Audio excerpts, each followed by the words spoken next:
अरे धुंधकारी विमान में बैठ के चला गया भगवान के धाम। अब हम लोगों के लिए भी विमान आएगा 29 तारीख को, तो कितने लोग बैठेंगे? अच्छा सच में 29 तारीख को यहाँ विमान आ जाए, घड़ घड़ घड़ घड़ घड़ आवाज हो और यहाँ सामने उतर जाए, तो सच्ची में आप लोग बैठेंगे? देखो झूठी झूठी मत कहना। सबसे पहले तो हम ही मना कर देंगे, देखो भैया आज 29 को ये समापन हो रही, 30 से दूसरा संकल्प ले रखा है, 30 तारीख से दूसरी कथा करनी है, तो कैसे है? इसलिए कहना तो ठीक है पर हो पाना बड़ा मुश्किल है। पर हां, विमान कब है? हमारे अंदर जो अभिमान है वो चला जाए। अभिमान नष्ट हो गया तो विगता मानः विमाना, हमारे अंदर का अभिमान निकल जाए और अंदर भगवान आके बैठ जाए, यही विमान है। अभिमान नष्ट हो जाए। ये जो कथा हमने सुनी है, तो अभिषेक जी हम आप सब लोग ही आत्मदेव हैं और हमारी जो बुद्धि है वो धुंधली है, हमारा जो मन है वो धुंधकारी है, हमारा जो विवेक है वो गोकर्ण है। तो विवेक रूपी गोकर्ण ही आत्मा को समझाता है। क्योंकि कई बार जो है ना, अब आत्मा तो भगवान का ही अंश है, पर ये मन इतना उद्दंड है कि इस मन के कारण बड़ी उथल पुथल मची रहती है। 5 वैश्याओं में फंसने का मतलब है 5 विषयों में फंस जाता है, रूप रस शब्द गंध स्पर्श। फिर सनकादिक ने पूछा कथा कैसे सुने, तो कथा सुनने के नियम बतलाए हैं। पहले तो किसी वैष्णव को वक्ता बनाएं। वृक्तो वैष्णवो विप्रो वेद शास्त्र विशुद्धीकृत दृष्टांत कुशलो धीरो वक्ता कार्योत निष्प्रहा। और फिर यदि दीक्षा नहीं ली हो तो गुरु मंत्र दीक्षा लेकर के कथा सुने। विष्णु दीक्षा विहीना नाम नाधिकारः कथा श्रवे। कामम क्रोधम मदम मानम मात्सर्यम लोभ मेव चा। काम क्रोध लोभ मद मोह इनसे बच करके कथा सुने।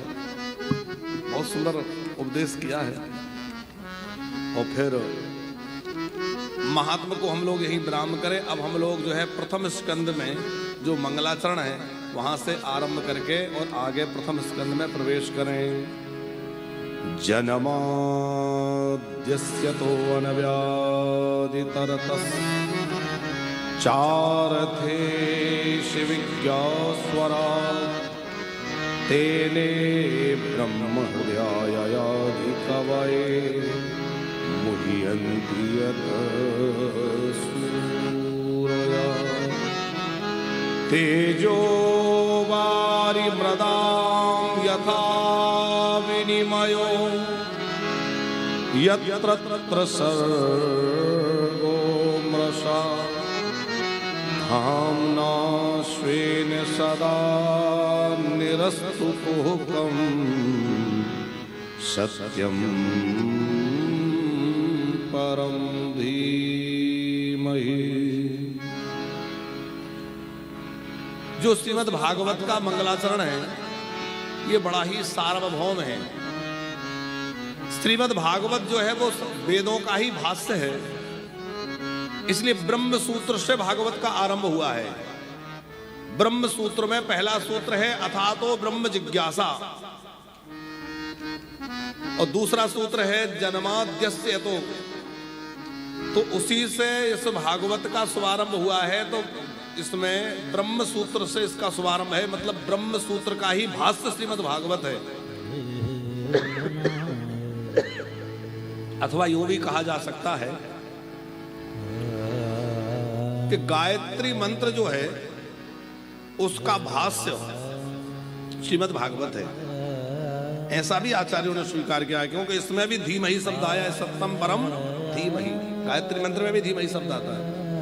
जिन जिन मंत्रों में या जिन जिन मंत्रों में धीमहि शब्द आता है वो गायत्री मंत्र कहलाते हैं। जैसे हम लोग पुष्पांजलि करते हैं तो गणेश जी की गायत्री बोलते हैं, एक दंताय विद्महे वक्रतुंडाय धीमहि तन्नो दंती प्रचोदयात्। तो उसमें भी धीमहि शिव जी की गायत्री, भगवान नारायण की गायत्री, सूर्य नारायण की गायत्री, सबके गायत्री मंत्र।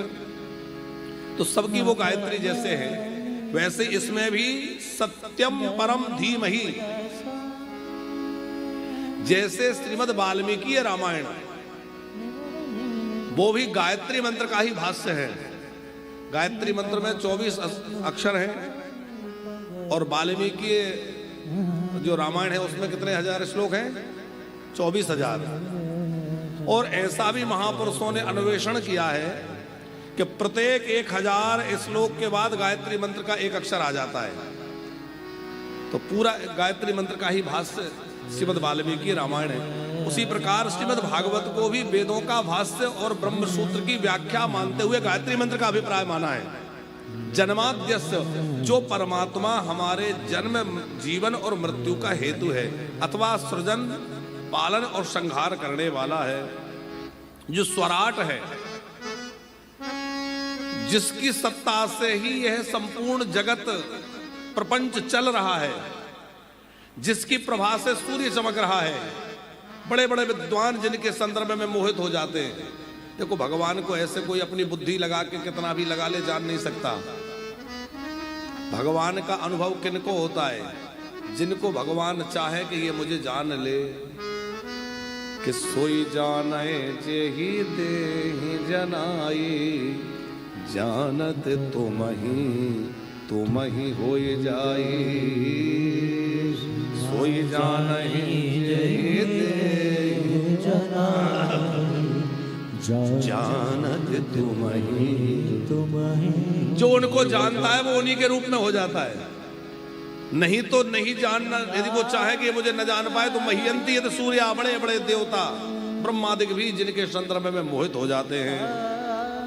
तेजो वारि मृदाम यथा विनिमयो यत्र सर्गो मृषा, जिनकी माया के द्वारा जो त्रिसर्ग में असत्य है, मृषा है, न जो पहले था, न जो आज है, न जो होगा, उसको हम सत्य माने बैठे हैं। और जो सत्य है वह हमें असत्य लग रहा है। भगवान सत्य है पर दिखते नहीं है।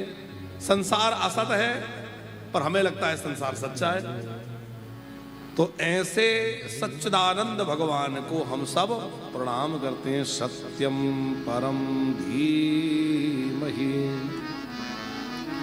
सत्यम परम धीमहि कह के भगवान का वंदन क्यों किया? अब इस श्लोक के तो बहुत सारे व्याख्याएं महापुरुषों ने करी हैं। गायत्री परक भी करी है, तो गणेश परक अर्थ भी क्या है, सूर्य परक अर्थ भी क्या है, ब्रह्मा पर कई प्रकार के अर्थ भी हैं। पर विद्वत्ता को केंद्र में रख करके कुछ भी अर्थ किया जा सकता है, पर वस्तुतः सत्य स्वरूप श्री कृष्ण ही हैं। क्योंकि आप आरंभ और समापन के सत्यम परम धीमहि का अर्थ तो यहां वहां लगा सकते हैं। जब देवकी मैया के गर्भ में भगवान आए तो देवता स्तुति करने आए, तो उन्होंने क्या कह के स्तुति करी? सत्यम सत्यव्रतम सत्य परम त्रिसत्यम, सत्यस्य योनिं निहितां च सत्ये, सत्यस्य सत्यामृत सत्य नेत्रा, सत्यात्मकं त्वां शरणं। बार बार सत्य सत्य कहकर के 9 बार सत्य शब्द आया उस श्लोक में। तो वहां कैसे आप और किसी का अर्थ करेंगे? वो तो श्री कृष्ण ही है। तो सत्य स्वरूप परमात्मा वही श्री कृष्ण है, उन्हीं का यह स्मरण किया है। वही पहले भी थे, आज भी हैं, वही आगे भी रहेंगे। और उन सच्चिदानंद भगवान का स्मरण किया है। और सत्य रूप में क्यों किया है अभिषेक जी? इसका कारण यह है कि जो बड़े बड़े विद्वान हैं वो नाम और रूप को मिथ्या मानते हैं। ना रूप सच्चा है, ना नाम सच्चा है, ना कुछ। लेकिन संसार का नाम रूप तो मिथ्या हो सकता है, पर भगवान का नाम रूप तो मिथ्या नहीं हो सकता। भगवान का नाम भी सत्य है, रूप भी सत्य है, लीला भी सत्य है और धाम भी सत्य है। तो भगवान का नाम रूप लीला धाम सब सत्य है। इस बात को स्पष्ट करने के लिए यहां भगवान वेद व्यास ने बार बार सत्य सत्य सत्य कह करके इनको कहा। यहां तो सत्यम परम धीमहि कहा, बाद में बार बार भगवान को सत्य स्वरूप में ही बंधन किया है कि भैया वो भले ही गेंद उछालता दिखे, चाहे चीर चुराता दिखे, चाहे रास रचाता दिखे, वो सत्य है, सत्य है, सत्य है। भागवत के स्वरूप का वर्णन, अनुबंध चतुष्टय का निरूपण नैमिषारण्य की भूमि में शौनकादिक ऋषियों के द्वारा 6 प्रश्न रखे गए। जीव मात्र का कल्याण कैसे हो? बोले कल्याण का साधन है भगवान के चरणों का आश्रय। शास्त्रों का सार क्या है? बोले सब शास्त्रों का सार है भगवान के भजन में लग जाना। सब शास्त्रों का सार है परमार्थ में लग जाना। ईश्वर अजन्मा है पर जन्म क्यों लेता है? बोले भगवान अजन्मा होते हुए भी जन्म लेते हैं अपने भक्तों के लिए। यदि भगवान ने अवतार लेकर लीला नहीं करी होती तो हम लोग क्या गा रहे होते? चरित्र ना होते तो उनकी क्या गायन कैसे होता?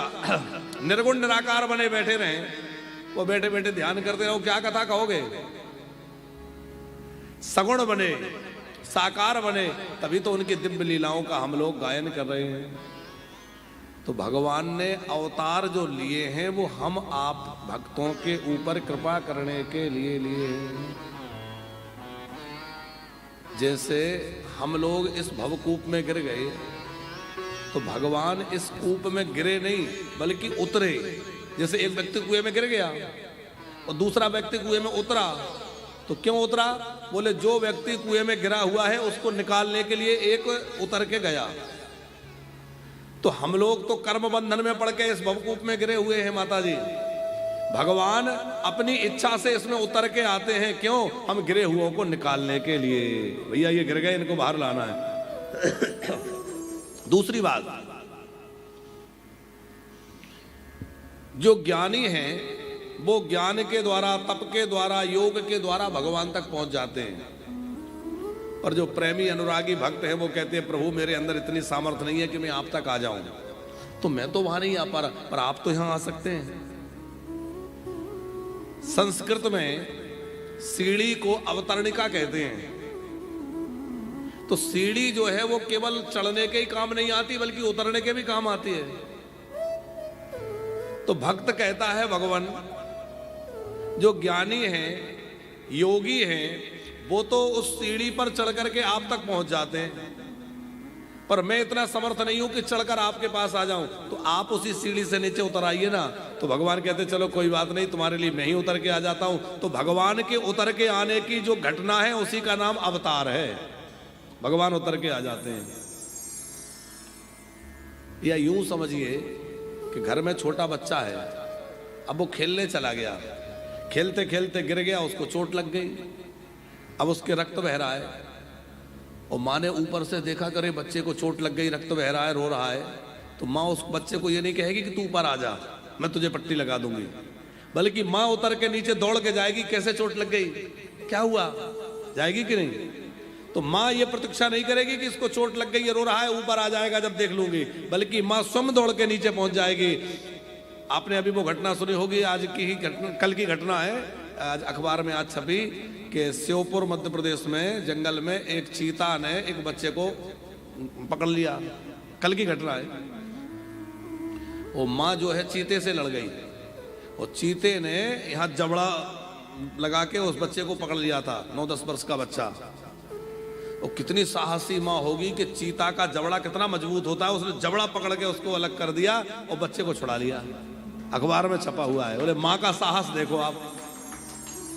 और इतना दांत लग गए वो चीते के कि 120 टांके उस बच्चे को आए, बहुत गहरी चोटें लगी उसको, लेकिन माँ का साहस देखो कि उसने मुंह पकड़ के उसको खोल दिया और उसको छुड़ा लिया। चीते के मुंह से छुड़ा पाना कोई सामान्य बात है? माँ तो माँ है साहब। तो जैसे माँ अपने बच्चे को पीड़ा में देखकर ये प्रतीक्षा नहीं करेगी कि आएगा जब संभाल लूंगी, बल्कि माँ दौड़ के पहुंच जाती है। ऐसे ही जब हम भक्तों को भगवान पीड़ा में देखते हैं तो वो कहते हैं यहाँ आओगे जब तक मैं प्रतीक्षा नहीं करूंगा, बल्कि तुम पीड़ा में हो तो मैं दौड़ के आ जाता हूँ। और भगवान दौड़ के आ जाते हैं, उसी का नाम अवतार है। भगवान किसी ना किसी रूप में दौड़ के आ जाते हैं। ये भगवान हम लोगों की रक्षा कैसे करते हैं?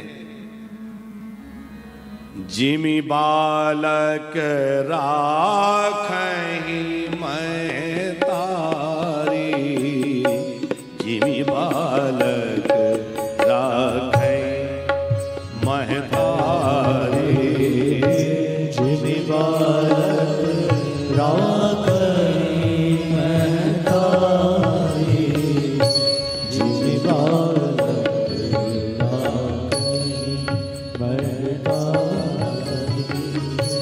करहो सदा तिनकी रखवारे,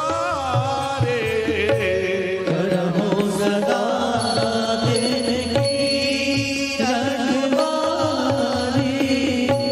करहो सदा तिनकी रखवारे, करहो सदा तिनकी रखवारी। जिमि बालक राखहि मैं तारे, जिमि बालक राखहि मैं तारी, जिमि बालक राखहि मैं तारे, जिमि राखहि मैं तारी।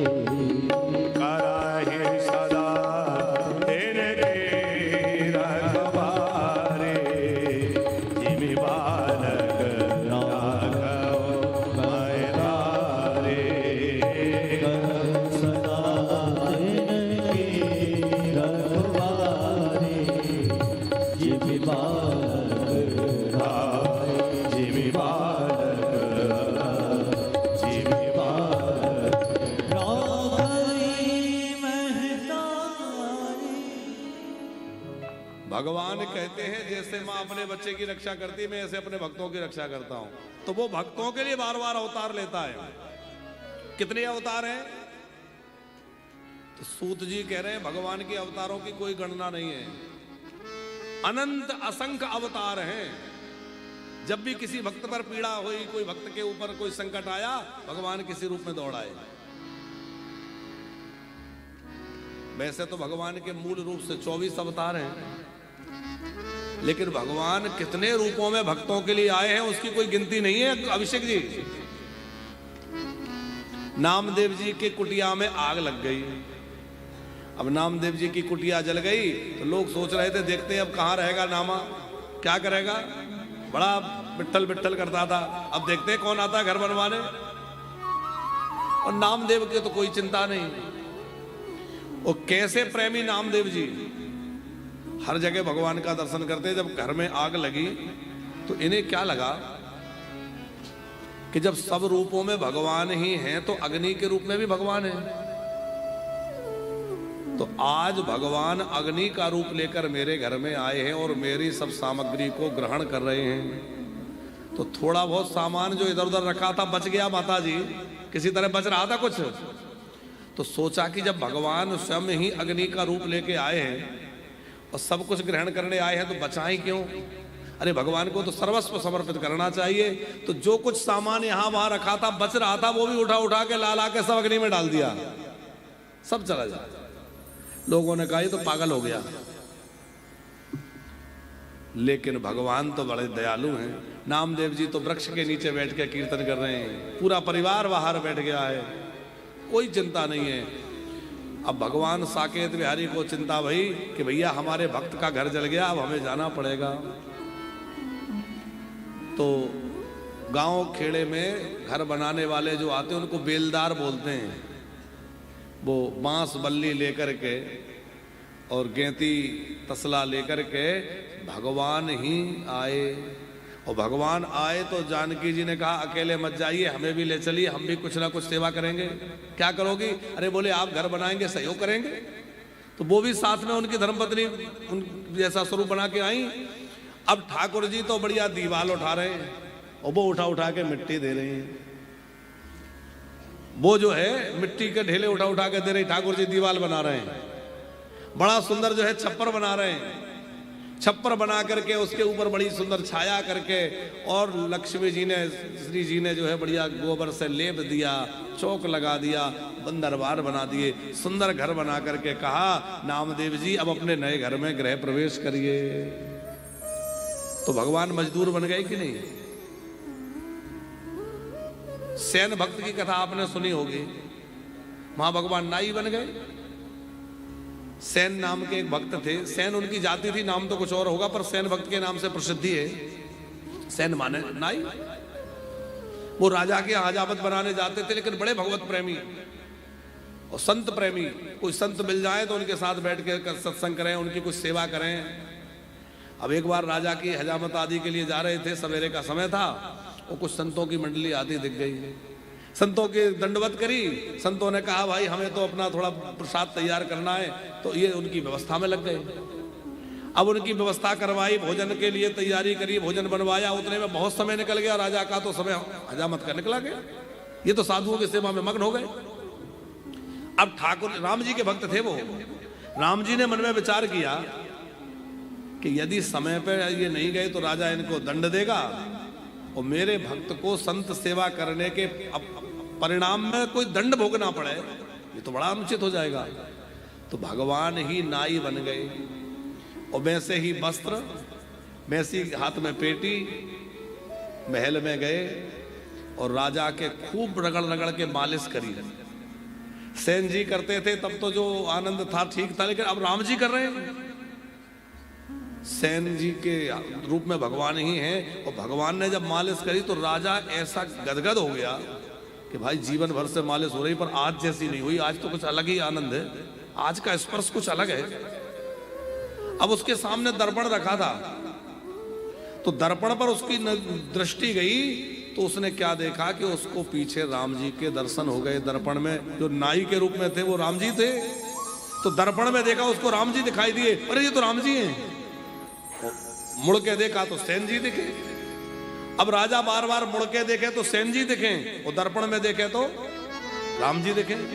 चक्कर में पड़ गया, सोचा मेरे मन का भ्रम होगा। भगवान चले गए सेवा करके। अब वो डरते हुए सेन जी आए, अरे आज बड़ा विलंब हो गया, राजा साहब नाराज होंगे, पता नहीं क्या दंड देंगे। द्वारपालों ने, दरबारियों ने, पहरियों ने कहा अरे सेन जी क्या भूल गए, आज अभी अभी तो सेवा करके गए, ऐसा क्या भूल गए दोबारा आना पड़ा? बोले मैं तो आया नहीं। अब जो मिले वो एक ही बात कहे। राजा भी बोला सेन जी इतने वर्षों से सेवा कर रहे हो, पर आज तुमने जैसी सेवा करी है वैसी सेवा तो कभी हुई नहीं। आज तो तुम्हारा स्पर्श पाके मेरी सारी पीड़ा दूर हो गई और शरीर में अद्भुत आनंद रोमांच हो गया।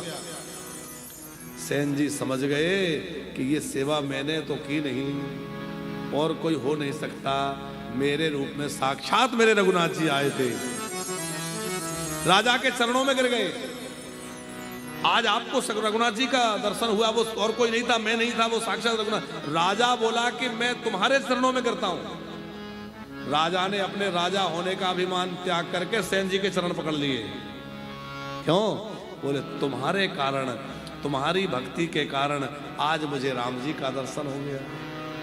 अरे दर्पण में ही सही दर्शन तो हुआ, और उनका मुझे अंग स्पर्श प्राप्त हो गया, पर मैं कैसा दुष्ट कि मैं राजा बना बैठा रहा, राम जी मेरी मालिश करते रहे, सेवा करते रहे, उसका पूरा अभिमान गलित हो गया।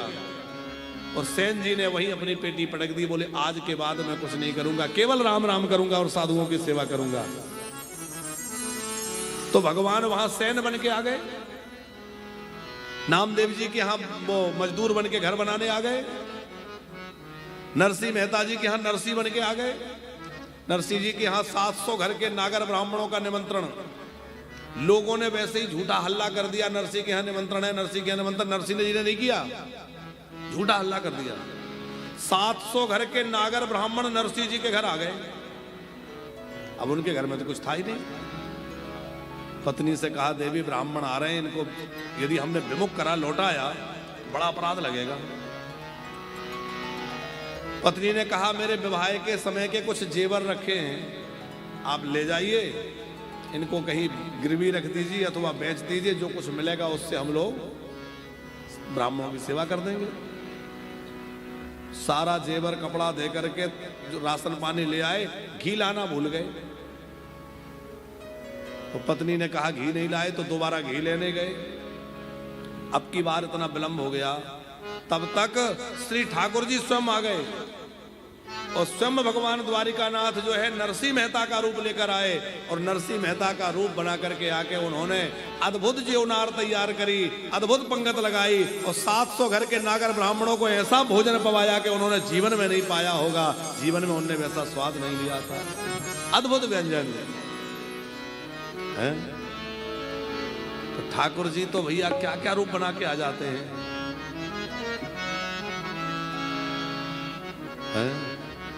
कि जरा तारों से तारे,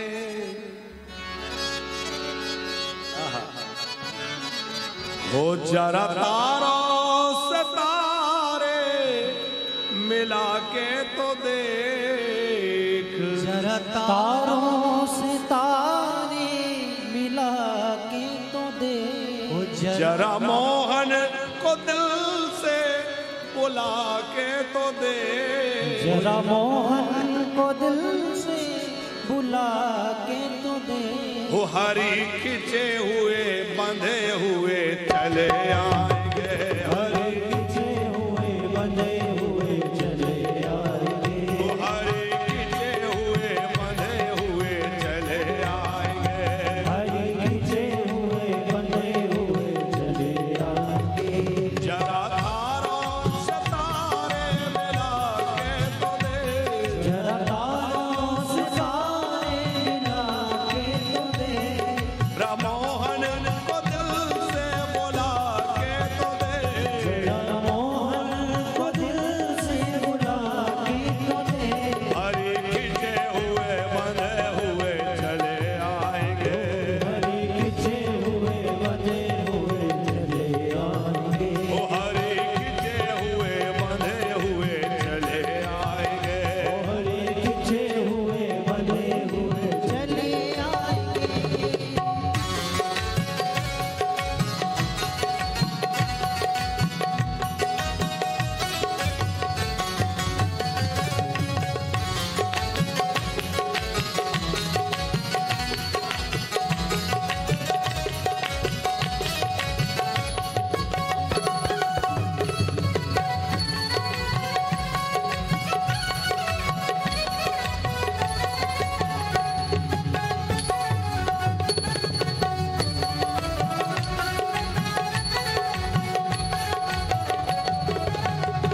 आया जिसने भी उसको मिला प्रेम धाम, आया जिसने भी उसको मिला प्रेम धाम, आया जिसने भी उसको मिला प्रेम धाम, आया जिसने भी उसको मिला प्रेम धाम। तारे पत्थर लिखा जिस पे रघुवर का नाम, तारे पत्थर लिखा जिस पे रघुवर का नाम, तारे पत्थर लिखा जिस पे रघुवर का नाम, तारे पत्थर लिखा जिस पे रघुवर का नाम। तेरी नैया किनारे से क्यों ना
जरा मोहन को दिल से बुला के तो दे।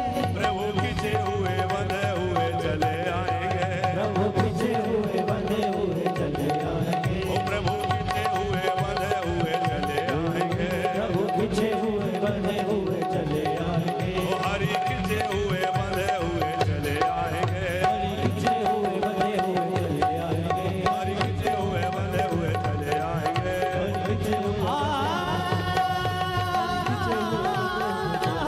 हरि पीछे हुए बंधे हुए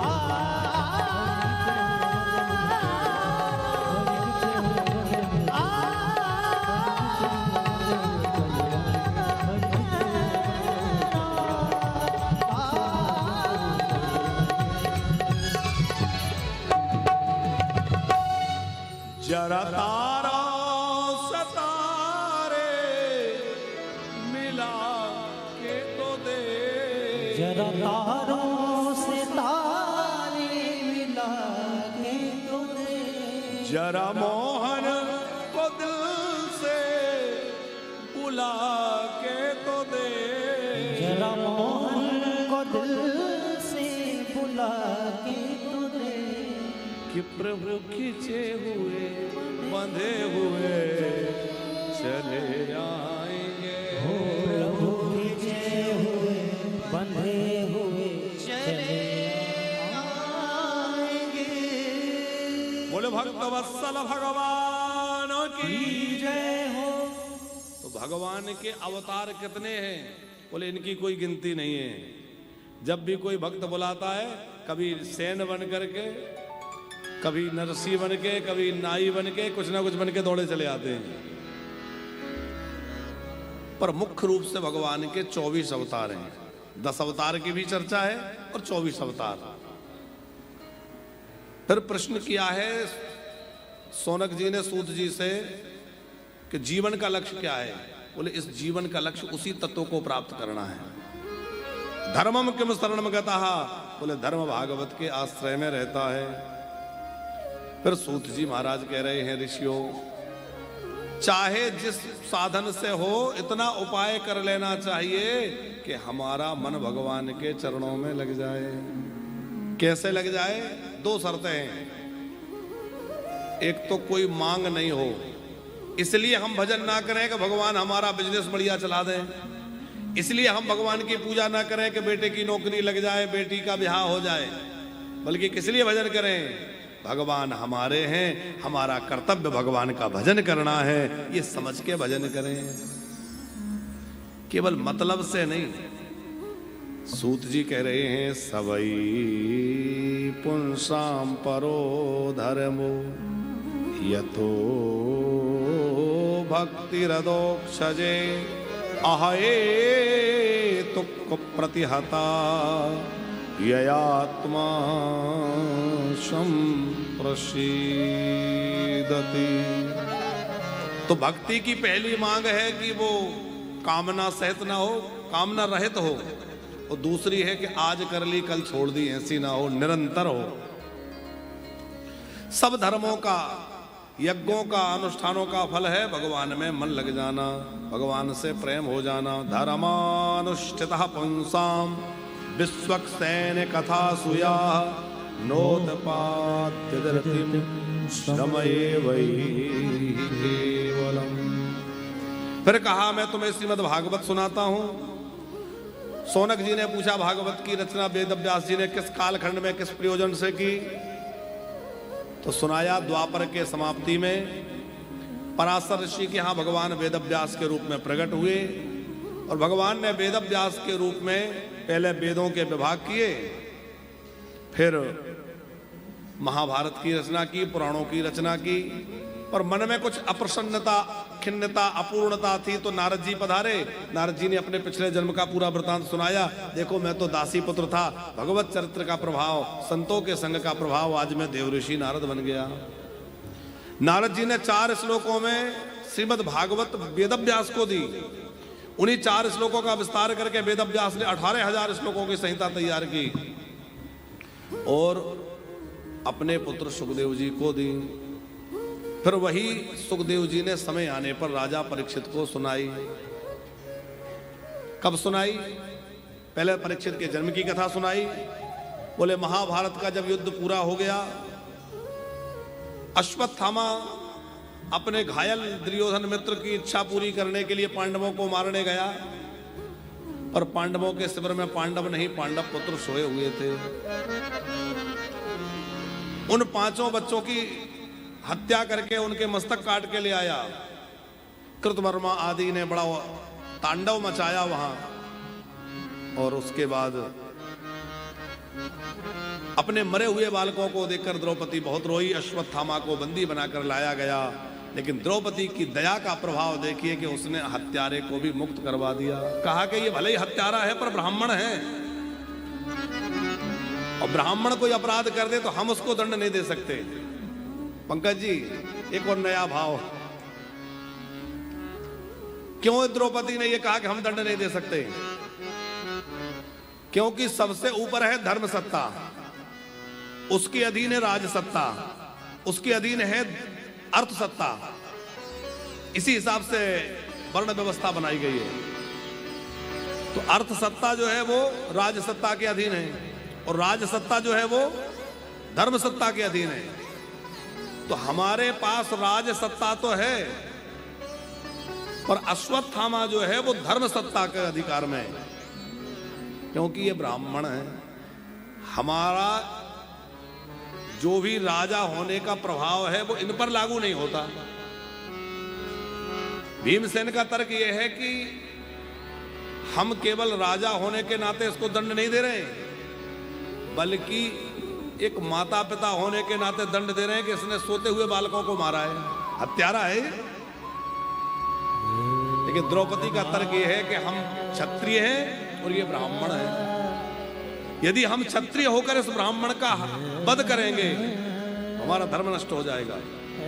इसकी मां बिलक बिलक करके रोएगी, और जब इसकी मां के आंसू इस भूमि पर गिरेंगे तो हमारा कीर्ति, हमारा पुण्य, हमारा सब कुछ नष्ट हो जाएगा।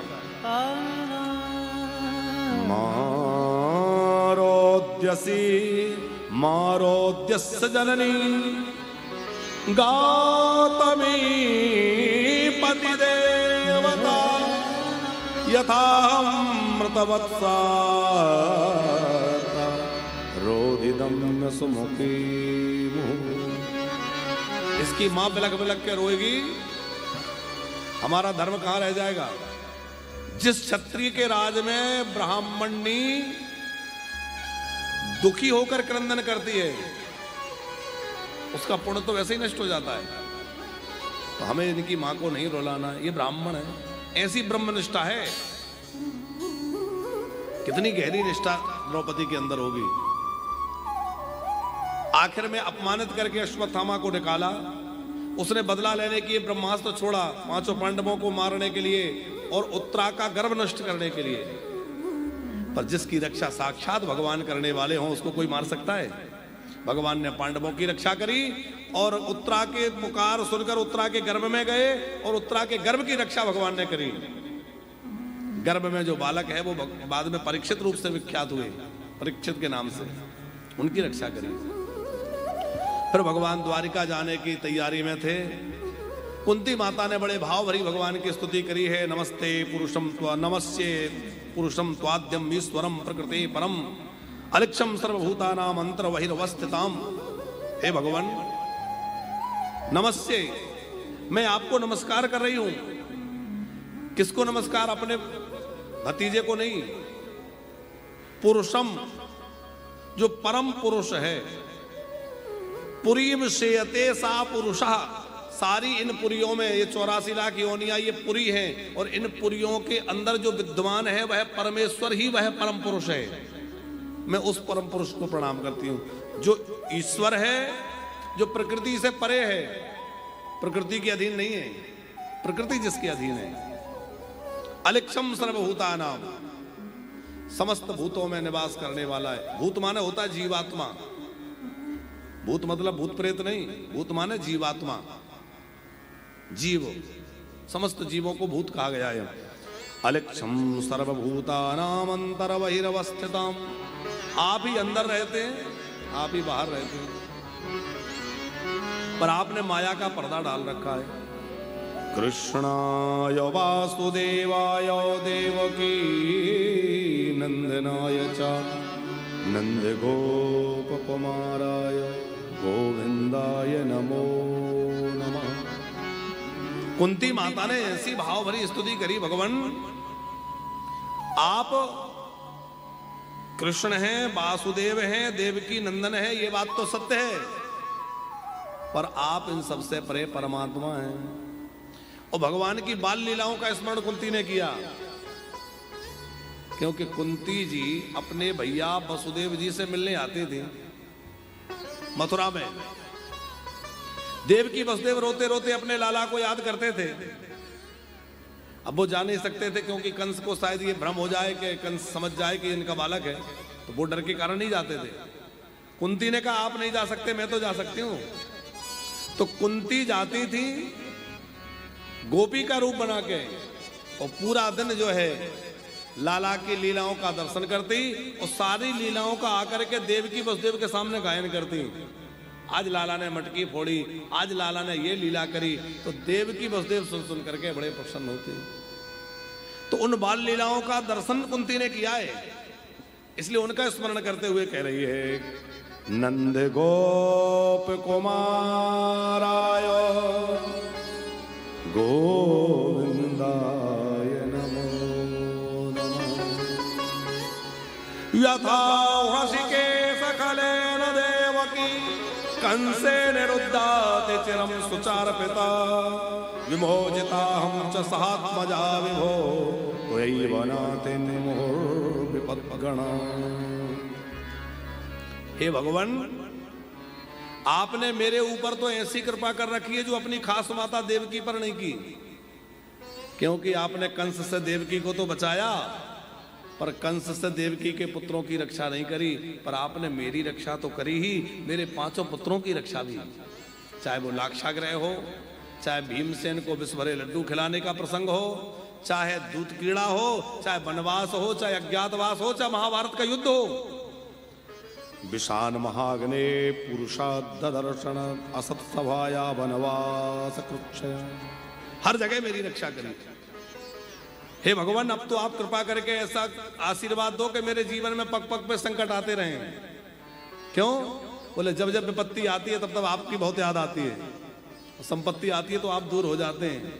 ऐसी संपत्ति का क्या करूंगी जिसमें आप भूल जाएं, आपसे दूर हो जाएं। अत विश्वेश विश्वात्मन विश्वमूर्ति सुकेशु में, हे भगवान आप विश्वमूर्ति हैं, विश्वात्मा हैं, सब में आप ही आप हैं। तो आप कृपा करके मेरे परिवार से मेरा स्नेह छुड़ा दीजिए। स्त्रियों का स्नेह मायके और ससुराल दोनों पक्षों में बंधा रहता है।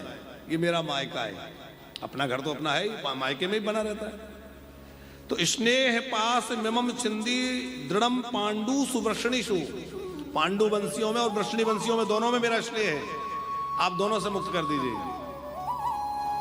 देखो लोग कहते हैं हे भगवान मुझसे मेरा परिवार ना छूट जाए, मुझे मेरा परिवार छोड़ ना दे। कुंती क्या कह रही है? भगवान मुझसे मेरा परिवार छुड़ा दो, मेरा परिवार मुझे छोड़ दे, मैं परिवार से मुक्त हो जाऊं।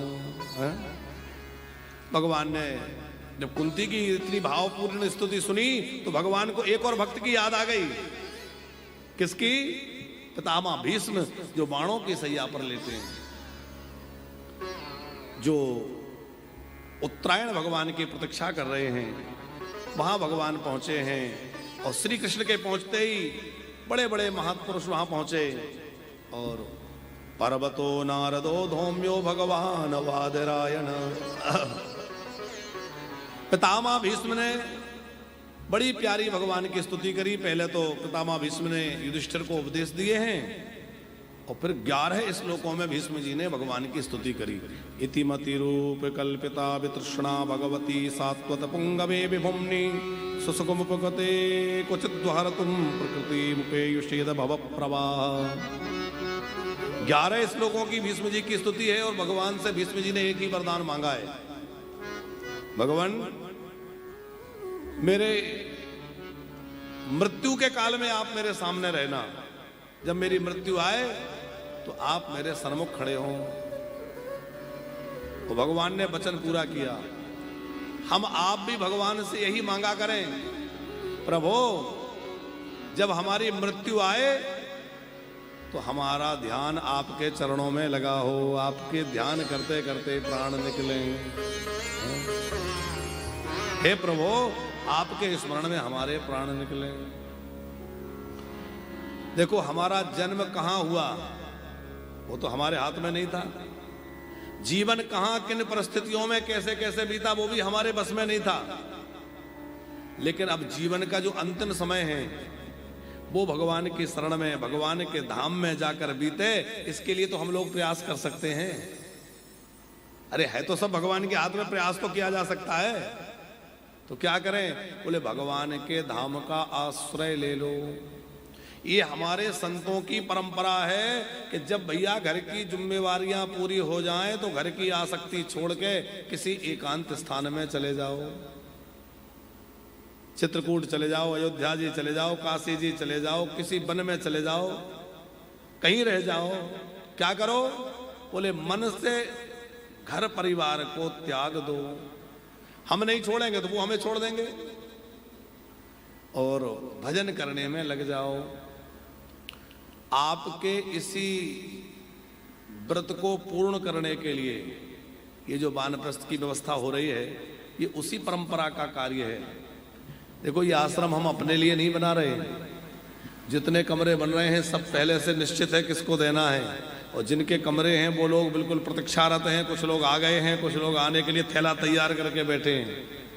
जैसे ही कमरे की रंगाई पुताई होती जा रही है लोगों को चाबियां देते जा रहे हैं, भैया संभालो अपना कमरा। और सारे कमरे वानप्रस्थियों के लिए हैं।